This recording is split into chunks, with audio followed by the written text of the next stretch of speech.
Hey everybody, it's the Trout, and welcome to another episode of the Trout Show. Thank you so much for stopping by. That little snippet of music you just got through hearing is from an up-and-coming 16-year-old, that's right, 16-year-old blues guitarist that hails out of Nashville. His name is Danny Garwood. Now, I found Danny, I don't know, maybe a year and a half ago or so when I saw him on Instagram, and I immediately said, this kid's got some chops, and I think you will like him too if you like the blues or just like rock. This is his first album that he's releasing, and I'm glad that he came on my show to talk about this song and all the songs that are on there and talk about his band and their mini tour and all that other stuff. So he's 16 years old. Folks, sit back because you're going to hear a lot more from Danny Garwood as time goes on because I know he's going places because he's that great.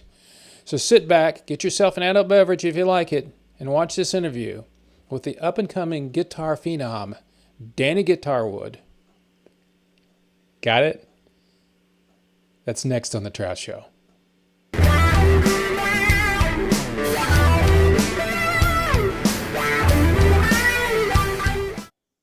How long have you been wanting to go to the studio and actually put down? Really, you've been to studio before, haven't you? Sweetwater was the first time I experienced the studio. Okay. So for people that don't know what that means, tell them what Sweetwater is. So Sweetwater is they have recording studios. It's a lot of the gear that people get is from Sweetwater. So like the straps I have, the strap locks, I all get from Sweetwater. That's probably the place I recommend the most to get stuff from.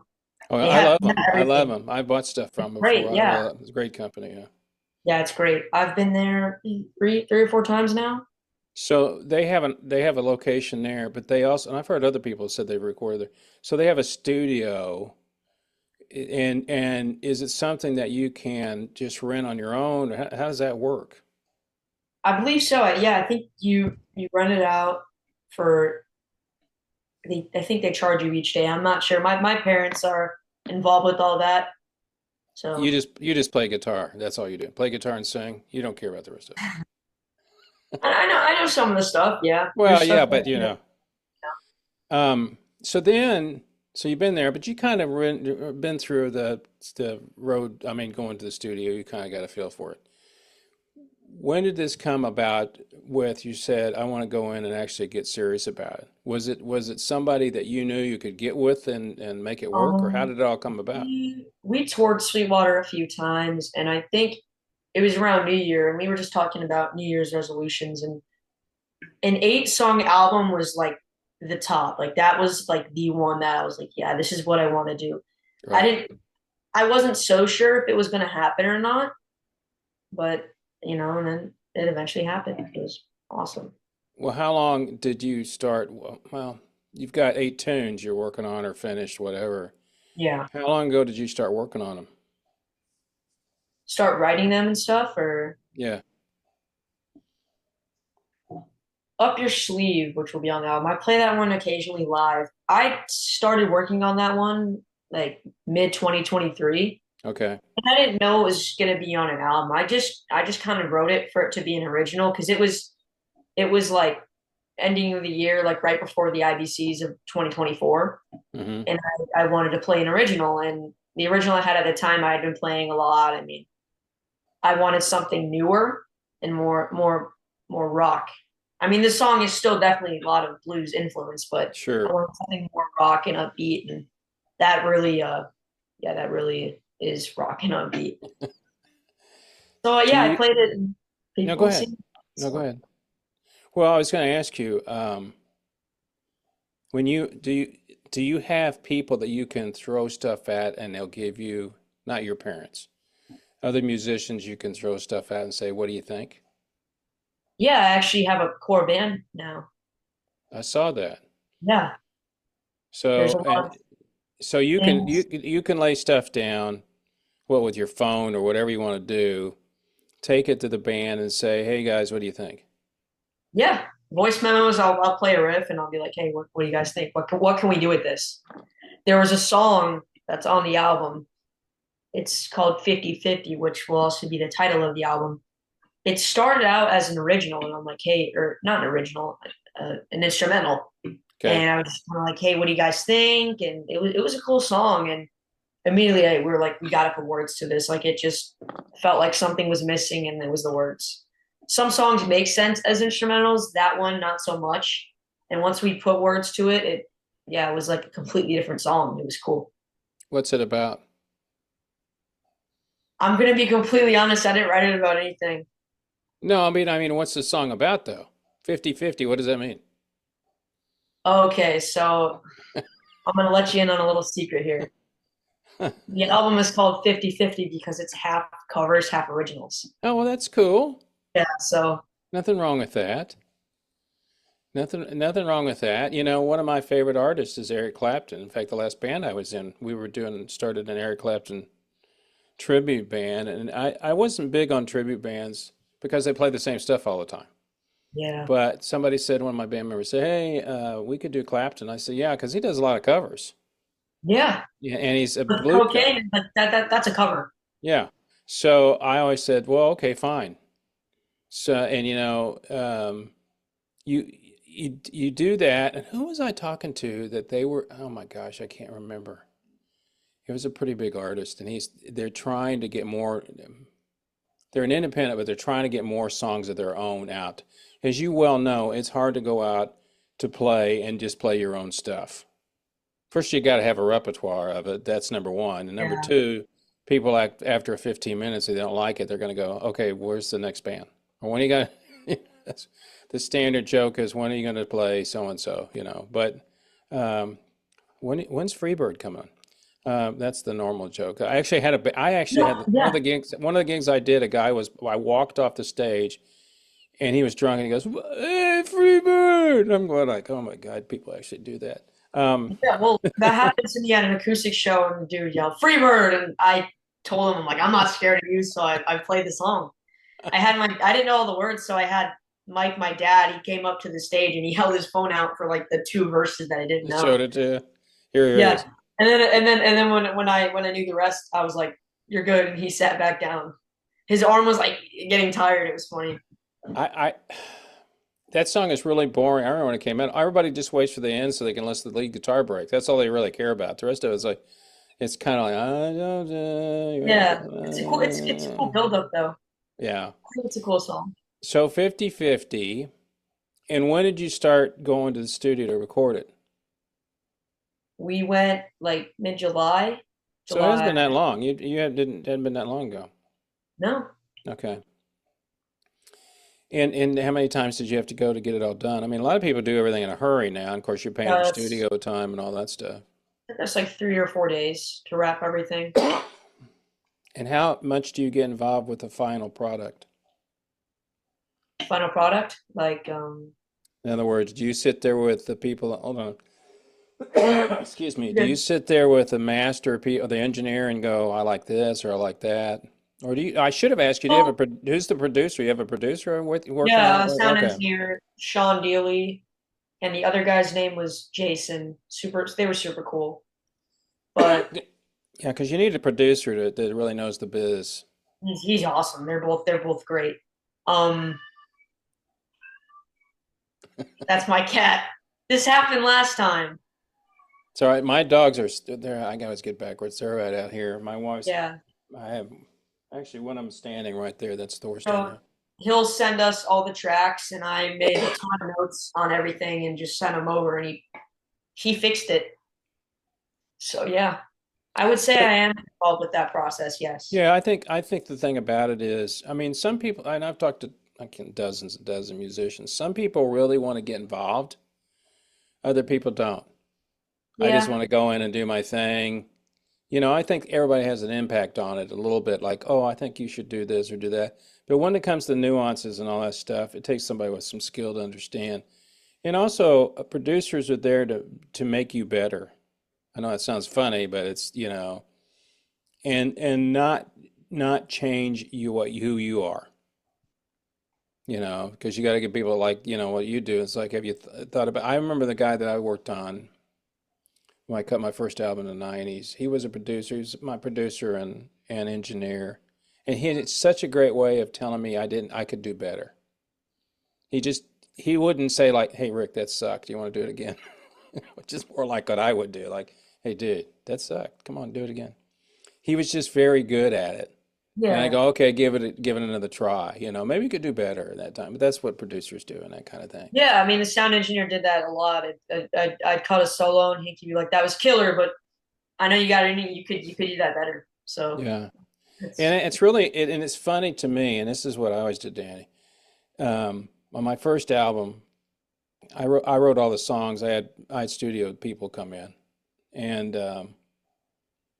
so when it came to lead breaks, I'm the lead guy. I'm the lead player. So I'd go in the booth and kind of pretend I'm in front of 16,000 people. That's how I do it.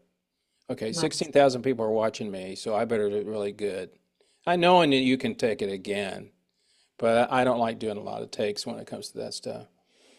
So you got, tell me about the band, the people that played on this album. So on the record, we have Joe Bass.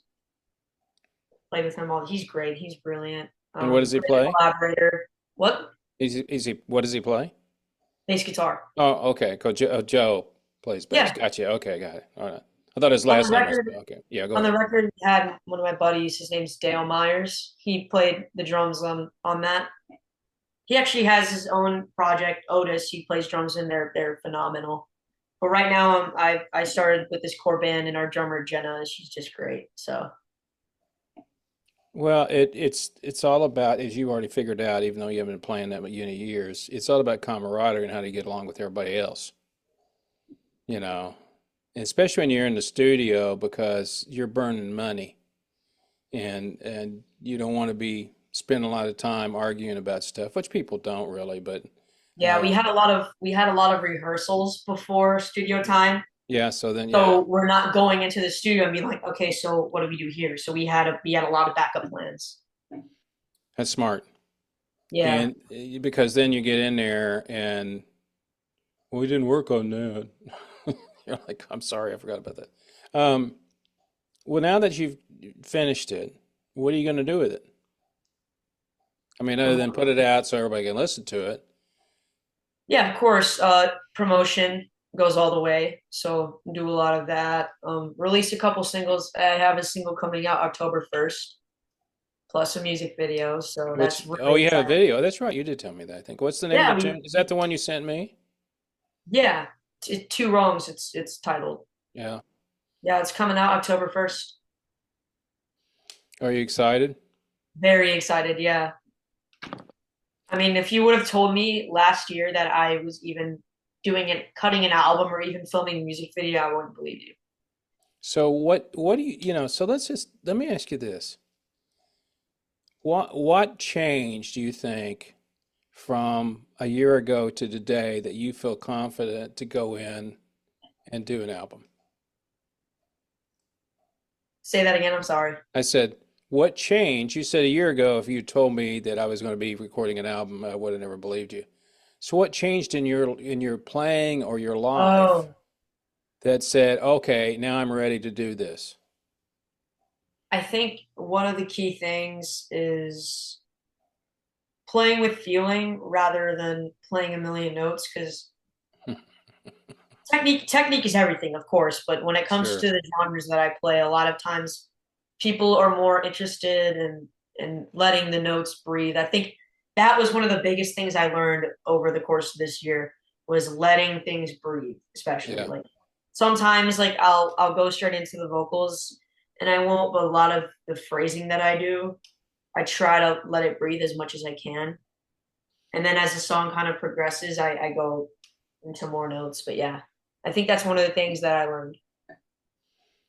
If you're maturing in more ways than you think because that's one of the things. Of course, in the blues genre, what we refer to as space in the song is what makes blues so good. If you're People love really it. good, You could play one note and people they just love it. yeah. I mean, it's all about what you feel. And then the other thing too, unfortunately, some of it comes through life as your life gets things happen to you. When I wrote my first album, I told everybody, I said, I grew up in a middle class family. I didn't grow up in Mississippi. I wasn't Yeah, chopping I mean, cotton. I wasn't playing at juke joints. So I'm writing blues song. I had no pain in my life. Yeah, well, to me, of course, if you go through things like that, of course you can feel it through the music. But I think at times, I think you don't have to go through something in order to feel the blues. Oh, It's oh no, just, I agree with that yeah, it's to a just certain point. something. It's something you feel, and I mean, not that I have a problem with it. It's just a lot of people are like, "How are you so young and you can't be feeling the blues?" I mean, you don't have to go through something necessarily to feel. It's just a raw feeling. I don't think people understand that unless you play an instrument. I don't think that's Exactly. Yeah. you can't explain it. And all the years that I've watched American Idol, and I've seen a lot of them, I used to tell my wife, "Oh, they're supposed to do this at this time. I'm supposed to look this way." In other words, it wasn't natural. In other words, hey, get a pained look on your face. Oh, because that's the way they were told. When you become a player, you don't need to get told. You just do what you're supposed to do. And And of course, there's things that you need to know and you should do, but at the end of the day, I love it when things are genuine and just straight from here. I mean, you have to think about some stuff, but more from here than from here. yeah, because if you overthink it, then you're not going to do Yep, exactly. it. Excuse me. I think that's just it. And I think when I think too much on stage, I think that's the worst I play. Yeah, for sure. and you know what's interesting too about people that play lead guitar and instruments, they actually tend to be, I know it seems a little funny, but smarter in certain areas because your brain works differently. Oh I yeah, there's mean, when stuff. you start playing and you're playing a lead break, you know where you're going to go, but after a while, you just kind of, oh, I'm going to go here and I'm going to go there, and this is what's going It's to funny, happen. like my mom will be like, he can learn a crazy guitar solo, but he can't unscrew a light bulb, you know? I mean, maybe that's true. Maybe I don't know how to unscrew a light bulb. Can't be that hard. Well, you don't get paid to unscrew a light bulb. You get paid to play guitar. That's you know. Hear that, mom?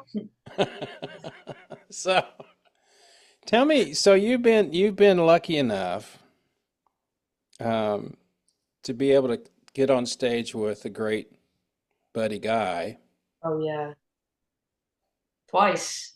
twice. Really, yeah. How did that the second time? Did you have a different feeling about it? I mean, the first time you were probably I always wondered because you're getting up there with an iconic player. And if I was doing it, I would do the same thing. I've been playing 50 years. I'd do the same thing. I'd be going like, why am I standing up here next to him? I mean, what am I going to do? I'm just going to play my little ditty here Yeah. and, but I this think it was different the second time around because the venue and last time was Kingfish was that in there. Nashville? Was that in Nashville? Both venues were in Nashville. I can't remember what the venue was called. Something along the lines of Nashville Symphony or something. Yeah. But it wasn't the Ryman. Yeah. So I think the being at the Ryman has a lot to do with it. Yeah. A lot of people will say Danny Bard played with Buddy Guy at the Ryman. Like the Ryman is a big part of that. Like Oh, sure. that's like to not only play with Buddy Guy, but for it to be at the Ryman, that's just crazy. And it's not very big either. That place is No, not that big. it's just a cool venue and it has a lot of history and it's very popular. And the fact is that he brought you up on stage. And the one thing I know about it is most people they don't bring you on stage unless they think you know how to play. I mean, there's things you can watch on YouTube, and we've all seen them where so and so got up. You only see the ones that are really good. You don't see the ones. Can I come up on stage? And they start screaming or yelling, and they're like, "Okay, thank you, get off the stage." You only see the ones that come up and they blow people's minds away. Yeah. I So mean, did, both times were just amazing. I was a Buddy Guy, you're gonna be nervous, but the moment I stepped out onto the stage with everybody, I think not a thought was in my mind. I just played. And then I now got off, I'm like, oh my gosh, you know? was That's why you just don't think on stage. I mean, of course, there's things you need to think about, like don't trip on this chord, you know? well, was Kingfish at one of those? He was at the Ryman the first time I played with Buddy. He Okay, was I thought he was. yeah, he's cool. He's really cool. So then you get, so, what do you tell people? All right, so let's talk about your friends because you're in a music industry that a lot of people in your age group don't know anything about. They probably don't know anything about it. I mean, your friends probably do now from being around you. But when you talk about and this happens to me all the time because I interview people in different genres. And the one thing I've learned is I can mention Buddy Guy to people in a group of people and they go, I don't know who that is. But Yeah. then if I get with people that are blues people, oh my God, you talked to Buddy, whoever, whatever it is. Same with country music. If I'm interviewing so and so. But the thing about it is, I mean, what I was going to ask you is this. So what do your friends say? I don't really talk about it with my friends. They don't really say much about it. There's a few kids that make jokes like, "Oh, that's the Danny Garwood," stuff like that. It's funny. But like I have a main group of friends that I hang out with and don't really talk about it. I could see that. Yeah. I could see that. And the funny thing about it is, the ones that make fun of you when you're famous, they'll be the ones going, "Hey, remember me? I was in high school with you." And you're going, No, "Who?" don't get me wrong. The kids that are like, "Oh my gosh, is that really Danny?" It's funny. They're cool. It's fine. So, so do you plan? I know you got in school and all that stuff. Do you have you're going to support their album some, but I notice that occasionally you go out of town.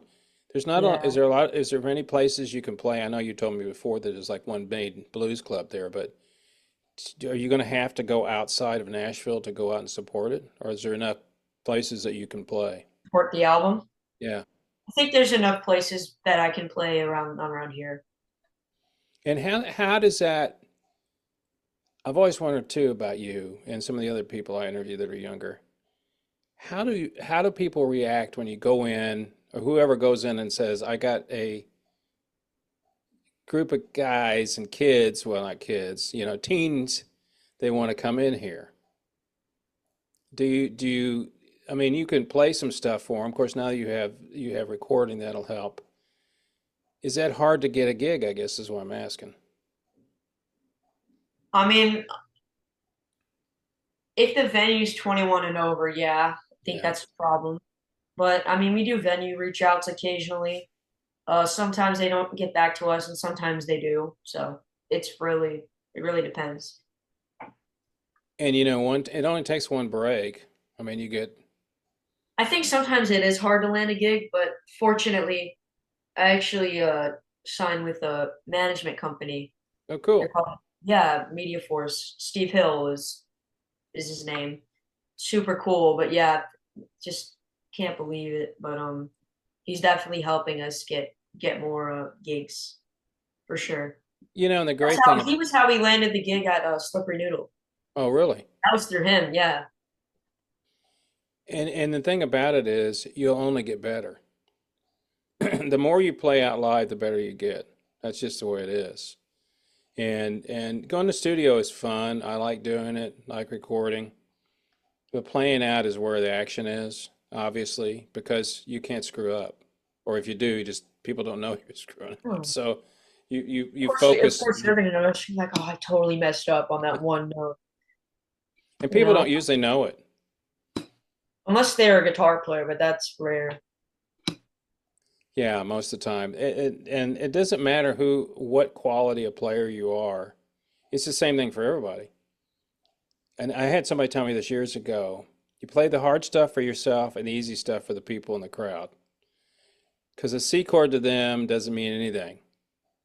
If you're an A7th augmented where you go, oh my God, that's a hard chord to play, they just go, okay. It's just like anything else.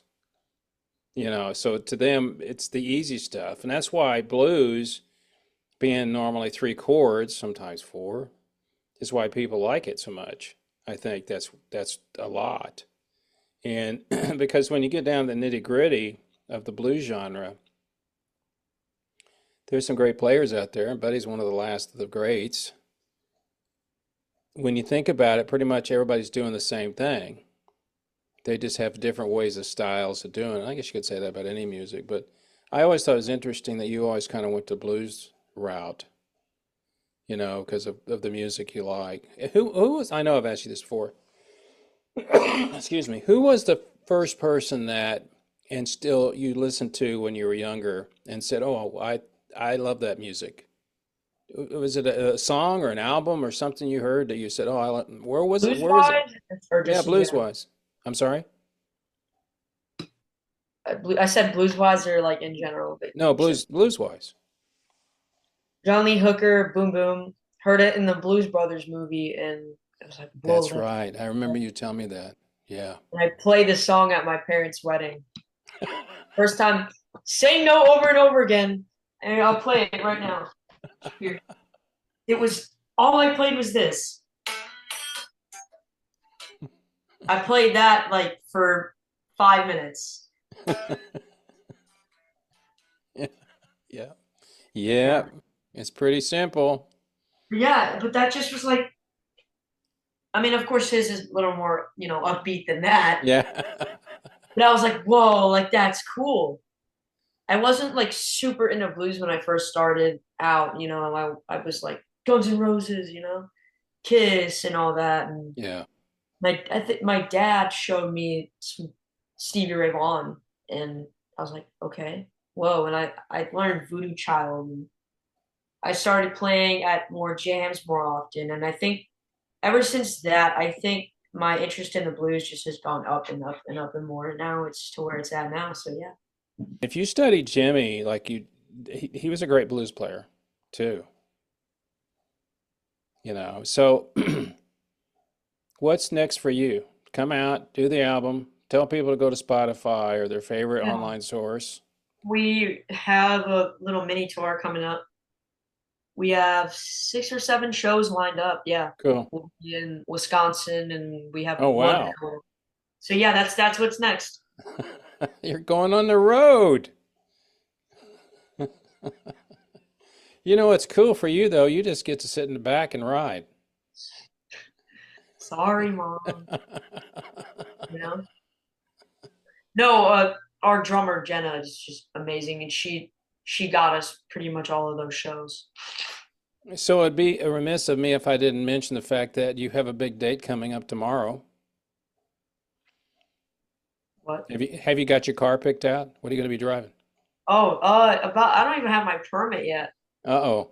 Yeah, but my Good. birthday is tomorrow, and I will be 16. I know.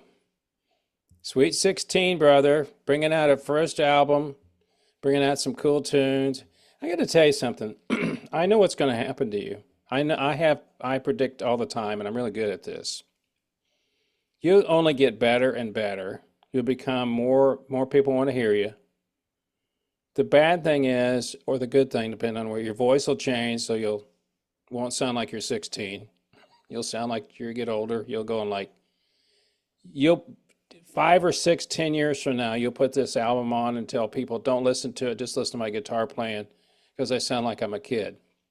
And I'm just telling you, I know, I've been through it myself.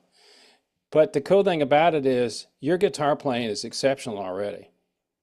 And I think that's the one thing that people, the more people hear it, and I can see you going and on festivals and all that stuff, Danny. You may be down at the bottom, but you'll keep working up.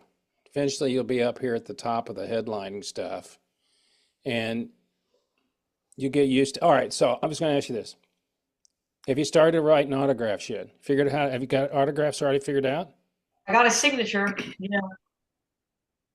but I mean, occasionally I'll at merch tables, people will be like, "Oh, can you sign my shirt?" And I have an 8-year-old and stuff like that. Or Always like, press. or like, they're like, I need your autograph so I can like say I knew him when, and they'll get out like a receipt or something. How does that make you feel? Um, Makes you feel good, yeah. But I'm like, really? They want my autograph? Like, It's kind of weird, though, isn't yeah. Like, why? it? I Yeah, played a 4 hour it's set at a bar. You want my autograph? yeah, and it's funny too because one day when you are well known and famous, that was the one thing that you probably heard. Well, I don't know if it was on the interview that I think it was on Connor because I talked to him for quite some time with Buddy Guy. Yeah, I watched a little bit of that. That was cool. I said, how does he how does he approach people? When people approach him, he's iconic. People want his autograph. And unfortunately, what a lot of people want their autographs is to sell it. They don't want it to, to keep. They just want to be able to, I'll put it on eBay. Here's buddy guys, I'll make $50 or $100 or $500 off of it. And he was very clear about how they did it. And you'll get to that point. People come up to you, hey, excuse me, are you Danny Garwood? Yes. Oh no, it's another person wants my autograph. And then your mom will say, Danny, don't forget, they're the ones that made you famous.